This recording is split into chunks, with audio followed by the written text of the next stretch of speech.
Ladies and gentlemen, the President of the United States. I have determined that it is in our vital national interest to send an additional 30,000 U.S. troops to Afghanistan. I've committed more than 20,000 additional American troops to Iraq. In Afghanistan, we and our allies prevented the Taliban from stopping a presidential election. The elections of 2005 were a stunning achievement. I insisted on a thorough review of our strategy. It is clear that we need to change our strategy in Iraq. As your commander-in-chief, I owe you a mission that is clearly defined. Our troops will have a well-defined mission. 30,000 U.S. troops. 20,000 additional American troops. Presidential election. The elections of 2005. Strategy. Clearly defined. Well-defined mission.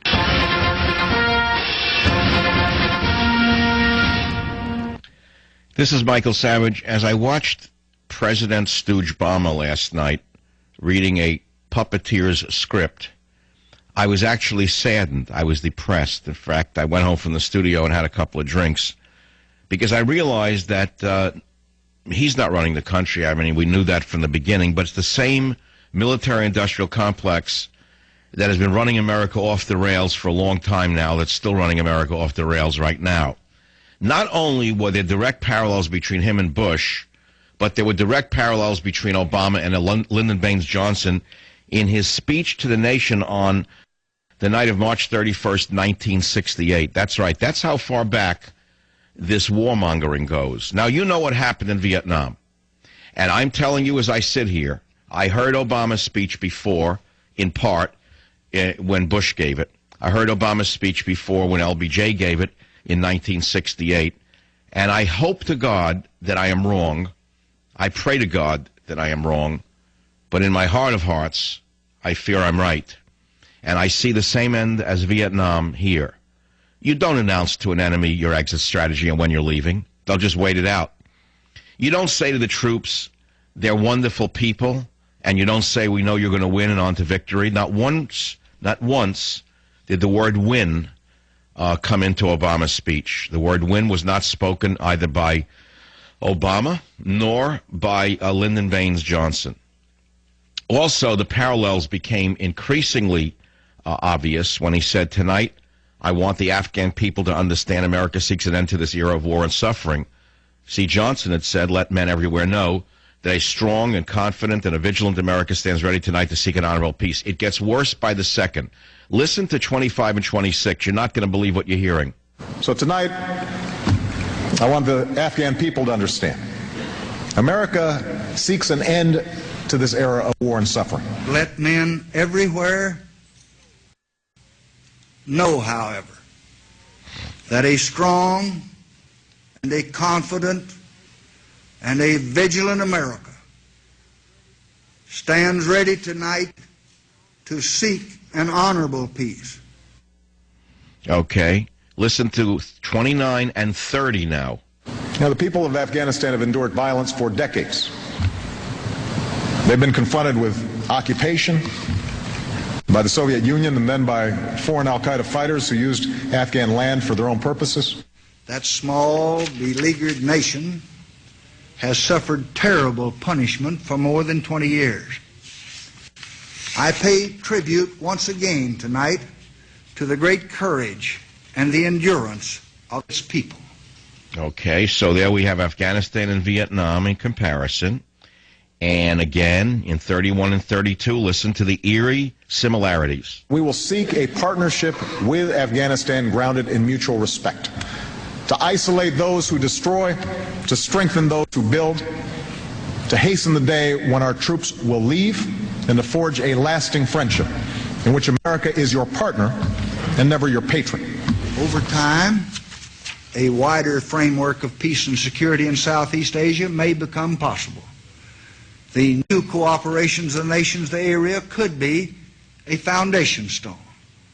Certainly, friendship with the nations of such a Southeast Asia is what the United States seeks. And now listen to what we've got for you now in the Savage Nation in 33 and 34. In the end, our security and leadership does not come solely from the strength of our arms. It derives from our people. The ultimate strength of our country and our cause will lie not in powerful weapons or infinite resources, or boundless wealth, but will lie in the unity of our people. Now, listening to LBJ, you know why so many people turn to marijuana and other drugs. You literally feel as though he himself is speaking while on glue. But putting the comedic aside, this is not comedy, this is tragedy. It may as well be the same cast of characters that ran America off the rails during the Vietnam War all over again. Instead of whoever the defense secretary is today, I think it's Gates, we had a despicable creature as defense secretary under LBJ named McNamara. Same exact mentality. No win, just peace and friendship.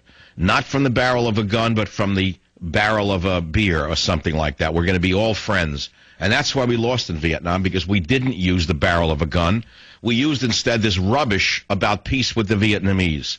Now, if we haven't learned from our defeat in Vietnam, which apparently we have not learned, how in heck do you think we could possibly do anything that is successful, vaguely, remotely, help me here, successful in Afghanistan? I am not the only one here. I may be an independent conservative who tends to the right side of things, which is true, but there are those on the left who are rational, whose politics I don't agree with, but they're rational. They're not irrational leftist psychos. They're not from ACT UP or whatever those groups are called, whatever those groups are. I don't even remember the madness of these groups. But Feingold is a mainstream leftist who himself, in clips 35, tells you what he thinks of Obama's speech. Listen. The president says we're doing this, we're adding 35,000 troops to finish the job. And I ask the question, what job? Because the president has been so eloquent in pointing out that our issue is fighting al-Qaeda. The argument falls apart when you realize that al-Qaeda does not have its headquarters in Afghanistan anymore. It is headquartered in Pakistan. It is active in Somalia, in Yemen, North Africa, affiliates of it in Southeast Asia. Why does it make sense to have a huge ground presence in Afghanistan to deal with a small al-Qaeda contingent when we don't do that in so many other countries where we're actually having some success without invading the country and attacking those that are part of al-Qaeda? It doesn't make sense.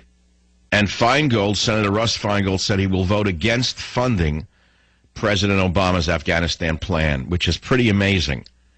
He's actually going to put his vote where his rhetoric is, which is very unusual in political circles. Now, in 36, he spells it out even more clearly, his discontent with Obama. Listen to that one. There's no sense at all of how long we'll stay there. The withdrawal doesn't even begin for a year and a half, and then there's absolutely no commitment to finishing the withdrawal. It simply says we'll begin a withdrawal. So, it's nice to hear the word, the notion that we might not be staying there forever, but there's no meat on the bones. And so that troubles me a great deal. You have this huge surge of troop buildup without any clear exit strategy. And my question is, what are we going to accomplish with all the human sacrifice and economic sacrifice in the next 3 years? It is going to be much better than what we have now. I'm extremely skeptical, and it will not help us in any significant way in the worldwide struggle against al-Qaeda. Well, you heard it both from the right and the left.